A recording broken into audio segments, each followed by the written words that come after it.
함께 묵상할 금요 기도의 말씀은 출애굽기 34장 6절 7절입니다. 구약성경 134쪽입니다. 여호와께서 그의 앞으로 지나가시며 선포하시되 여호와라 여호와라 자비롭고 은혜롭고 노하기를 더디하고 인자와 진실이 많은 하나님이라. 인자를 천대까지 베풀며 악과 과실과 죄를 용서하리라. 그러나 벌을 면제하지는 아니하고 아버지의 악행을 자손 3, 4대까지 보응하리라. 아멘. 오늘 말씀은 하나님의 죄에 대해서 어떻게 다루시는지에 대해서 말씀해 주고 있습니다. 그런데 좀 애매한 대답으로 들립니다. 왜냐하면 6절에서는 하나님은 자비롭고 은혜롭고 노하기를 더디하시고 또 인자하시다고 말씀하고 있습니다.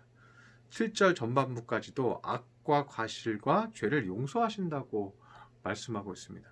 그런데 7절 후반부에서는요, 그러나 벌을 면제하지는 아니하고 아버지의 악행을 자손 3, 4대까지 보응한다고 말씀하고 있습니다. 왜 하나님은 자비롭고 우리의 실수와 죄를 용서하시는데 벌을 면제하시지는 않는다고 말하고 있는 것일까? 6절과 7절 전반부까지는 우리에게 죄를 사해 주신다고, 우리의 죄를 모두 용서해 주신다고 말씀해 주고 있지만 우리의 죄에 대한 벌을 3, 4대까지 그 벌이 간다고 얘기하고 있으니까 이 말씀은 좀 애매한 말씀이죠. 마틴 루터는 95개조 반박문을 독일의 비텐베르크 성교의 문 앞에 붙였습니다. 그런데 거기에 첫 번째 조항이 어떤 내용이 있냐면요, 주 예수 그리스도를 믿는 이들은 삶 전체가 온전히 회개하는 사람이 되어야 한다고 쓰고 있습니다. 그런데 성도들이 실수를 되풀이하면서도, 그리고 용서를 구하면서도 단 한 걸음도 자신의 삶을 발전시키지 못하고 있다고 말합니다. 루터는 예수님의 성품을 향해 더 깊이 지속적으로 성장해 나가야 한다고 강조하고 있습니다. 그래서 우리가 선행이나 공로와 상관없이 우리는 구원을 받습니다. 우리가 뭐 착한 일을 해야 구원을 받는 것이 아니에요. 우리 믿음으로 구원을 받죠. 그러나 우리가 반복적으로 행하는 죄와 실수는 우리가 그 죄에 대한 대가를 받게 되고 또 자녀들에게도 물려줄 수 있다고 말하고 있는 것입니다. 예를 들면 회개한 아버지가 교회를 열심히 다니고 있습니다. 그리고 교회를 가면서 계속해서 자신이 온전치 못한 것을 회개합니다. 그리고 자신 안에 있는 우울함과 낙심을 주님 앞에 고백하면서 회개하고 더 이상 술을 먹지 않겠다고 하나님 앞에 용서를 구합니다. 그런데 매일 저녁 자신의 음주 습관을 버리지 못하고 매일 회개만 한다는 거예요. 그렇게 매일 신세 한탄을 하고 있는 아버지의 모습을 본 아들은 같은 우울증과 술에 빠져 산다는 거죠. 그리고 그 손주도 그 술에 대해서 가까이 접하게 되고 같이 우울증과 우울함에 빠져 사는 모습을 보게 된다는 거예요. 그렇게 우리가 성장하지 않고 발전하지 않으면 그 죄로 인한 인생의 형벌을 내가 받게 된다는 거예요. 그리고 나뿐만 아니라 내 주변 사람들이 그것으로 인해서 고난을 받고 어려움을 겪게 된다는 거죠. 왜요? 우리의 죄의 성품이 전이 되니까. 그래서 신학자 존 스토트는 이런 이야기를 합니다. 수많은 성도들이 일상적으로 죄를 고백하고 있다. 그런데 대다수는 그 고백이 자신의 삶을 변화시키지 못하고 있다. 이것이 성도들의 딜레마이고 문제이다. 회개는 하지만 예전과는 조금도 달라지지 않고 그릇된 마음가짐과 행동으로 다시 돌아갈 따름이다. 이것이 성도들이 가지고 있는 딜레마이다. 많은 성도들이 일상적으로 죄를 고백하고 있다는 거예요. 그런데 대다수는 그 고백이 자신의 삶을 변화시키지 못하고 있다는 거예요. 매일 고백만 한다는 거죠. 자신의 삶은 성장이 없다는 거예요. 회개는 하지만 예전과는 조금도 달라진 것이 없다는 거예요. 그래서 형벌이 있다는 거예요. 하나님께서 우리의 죄를 용서하시고요, 우리를 구원하세요.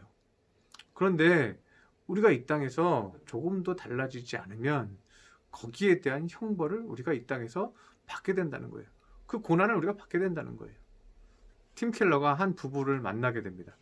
그런데 남편이 분노 조절 장애가 있는 거예요. 그래서 이 남편과 아내가 도저히 살 수가 없다. 그래서 이 아내가 목사님한테 와서 이제는 살 수가 없습니다. 남편이 분노를 하고 소리를 지르고 욕을 하고 나를 때립니다. 이제 더 이상 살 수가 없습니다 하고 목사님한테 의뢰를 한 거예요. 그래서 목사님이 한 번 더 기회를 주자 하고 이제 팀 켈러 목사님이 교회에서 회개하도록 했습니다. 이 남편은 회개하고 눈물을 흘리고 다시는 그렇게 하지 않겠다고 아내에게 약속을 했습니다. 그리고 나서 한 달이 지났는데 다시 분노하고 욕을 하고 물건을 던지고 소리를 지르게 됐습니다. 결국 이 부부는 이혼을 하게 됩니다. 팀 켈러는 왜 이러한 현상이 일어날까? 참으로 주님 앞에 회개했다고 생각을 했는데 왜 그들의 습관을 바꾸지 못하는 것일까? 그들은 여전히 실수와 허물을 가지고 사는 것일까? 그리고 그 실수와 허물을 가지고 살기 때문에 끊임없이 고난을 당하고 형벌을 받고 있는 것일까? 그리고 그 사람 때문에 가족들과 주변 사람들이 고통을 겪어야 하는 것일까? 왜 인간은 변하지 않는가에 대한 고민을 하게 된 거예요.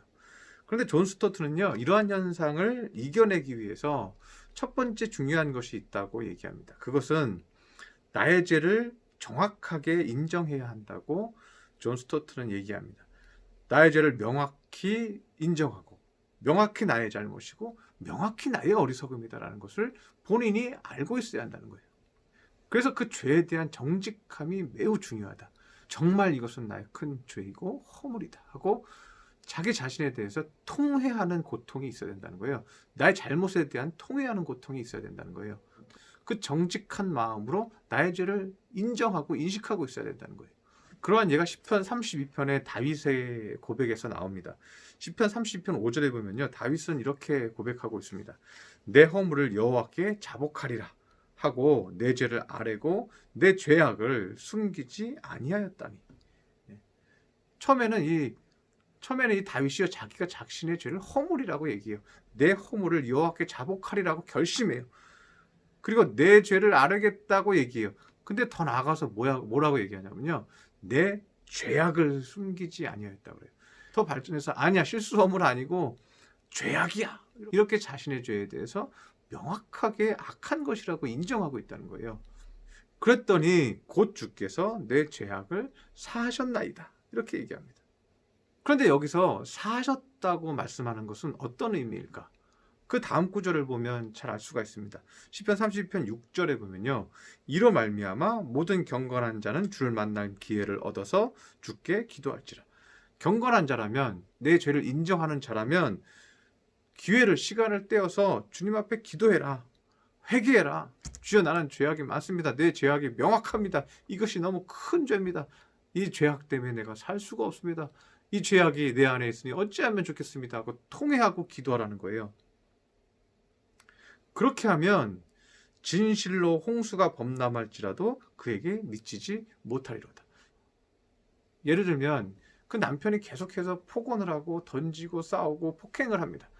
그런데 이것에 대해서 하나님 앞에 이것은 나의 실수가 아니고 분명한 나의 죄악입니다. 하나님 아버지, 이 고통스러운 분노가 내 안에 있으니 이것을 나에게서 씻겨주시옵소서, 녹여주시옵소서 하고 주님 앞에 정직하게 통회하고 기도하면 다시 분노의 상황이 왔을 때 그게 홍수처럼, 분노가 홍수처럼 내 가슴을 팍 밀고 올지라도요, 그것이 나를 범람하지 못하게 하리이다 라고 얘기하고 있는 거죠. 그래서 7절에 주는 나의 은신처이오니 환난에서 나를 보호하시고 구원의 노래로 나를 두르시리이다 라고 얘기하고 있습니다. 은신처다. 주는 나의 은신처다. 뭐에 대한 은신처예요? 내 안에 있는 분노와 내 안에 있는 교만과 내 육신에 온전치 못한 것들이 다시 홍수처럼 내 안에 분노함으로 죄로 밀려 들어올 때 주는 나의 은신처다. 마귀가 끊임없이 우리의 마음을 흔들어 놓을 때 주님께서 나를 보호하시고 나를 거기서 구원해 주실 것이다. 우리는 우리의 허물과 우리의 죄에서 스스로 이길 수 있는 힘이 없습니다. 우리는 그것에 습관되어 있기 때문에 내가 하려고 해도요, 그 분노가 참아지지 않는 거예요.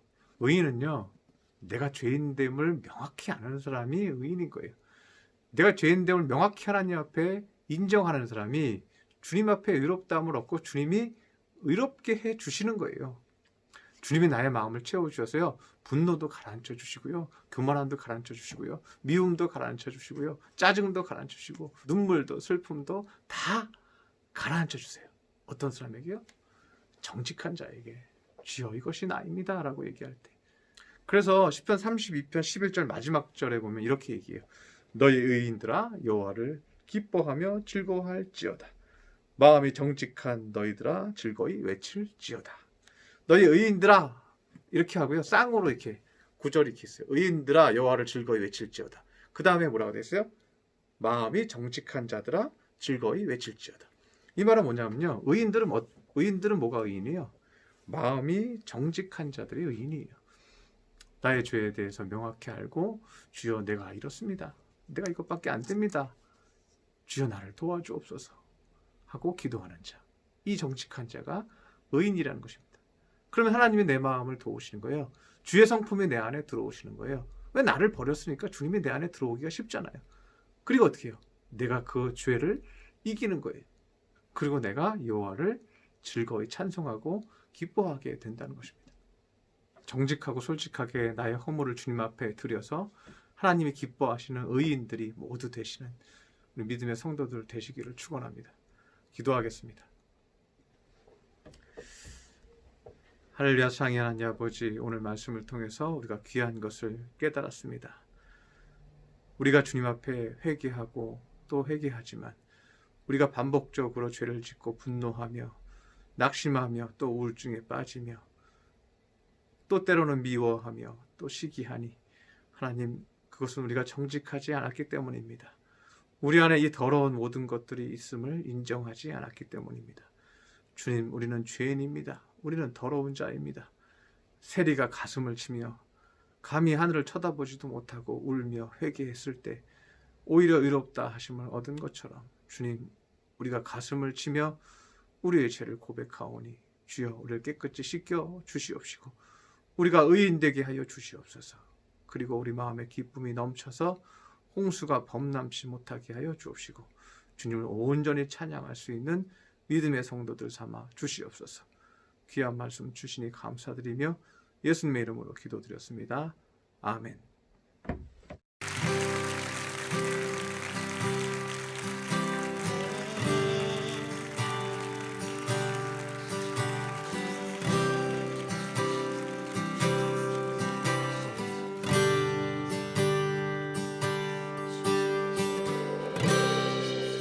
모든 상황 속에서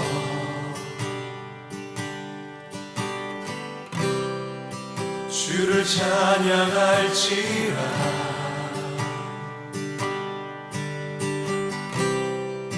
주는 너의 큰 사랑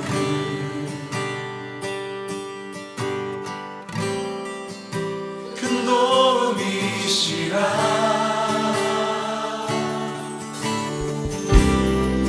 주의 얼굴 구할 때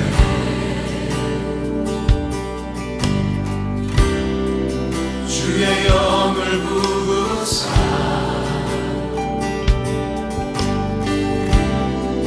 크신 사랑 안에서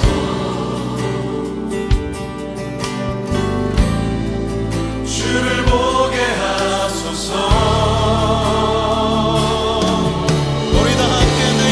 확정되고 확정되었사오니 내 영혼이 확정되고 확정되었사오니 믿음의 눈 들어 주를 바라봅니다. 내 영혼이 확정되고 확정되었사오니 믿음의 눈 들어 주를 바라봅니다.